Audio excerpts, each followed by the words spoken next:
বাংলাদেশে ৮টি ইপিজেড রয়েছে, তার মধ্যে নীলফামারী উত্তরা ইপিজেড উল্লেখযোগ্য। এখানে প্রায় ৩৫,০০০ মানুষ কাজ করে। ২২ থেকে ২৩টি কোম্পানি রয়েছে। আমি বর্তমানে আপনাদের যে দৃশ্যটি দেখাচ্ছি এটি হলো উত্তরা ইপিজেডে কর্মী নিয়োগ। উত্তরা ইপিজেডের যে কোম্পানিগুলো আছে এই কোম্পানিগুলোতে যখন কর্মীর প্রয়োজন হয় তখন তাদের কোম্পানি থেকে কারখানা থেকে নোটিশ করা হয়।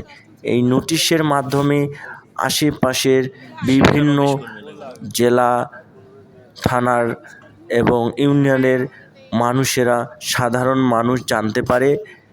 তারা জানার পর এখানে এসে তারা সিভি নিয়ে আসে এবং সিভি নিয়ে এসে নির্দিষ্ট সিভি রাখার যে বক্স আছে সেই বক্সে তারা সিভি ফেলায় যায়।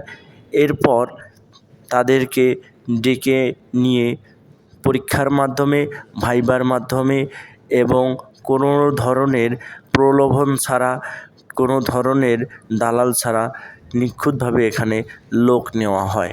তাই আজকের যে দৃশ্যটি আমরা এখন দেখতে পারতেছি, লোক নেওয়ার যে প্রক্রিয়া তার সেই দৃশ্যটি আমরা দেখতে পারতেছি।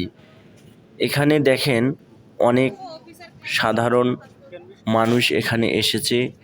আশেপাশের যারা চাকরি করতে আগ্রহী তারা এসেছে, অনেক বোনেরা এসেছে। এসে তারা তাদের দরখাস্ত দিচ্ছে, তাদের সিভি দিচ্ছে। এই সিভিগুলো নিয়ে কোম্পানি কিছুদিন পর বাছাই করে নেয়। তাদের আগ্রহী প্রার্থীদের শিক্ষাগত যোগ্যতা দেখে তারা প্রার্থীদেরকে বাছাই করে এবং ডেকে নেয়।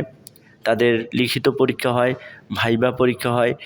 এরপর একটা সময় তারা যখন সবগুলোতেই উত্তীর্ণ হয় তাদের কোম্পানিতে চাকরি দেওয়া হয়। তো বন্ধুরা, আজকের ভিডিওটি কেমন হলো অবশ্যই সকলে কমেন্ট বক্সে জানাবেন। যারা যারা চাকরি করতে আগ্রহী তারা অবশ্যই নোটিশগুলো খুঁজে নেবেন।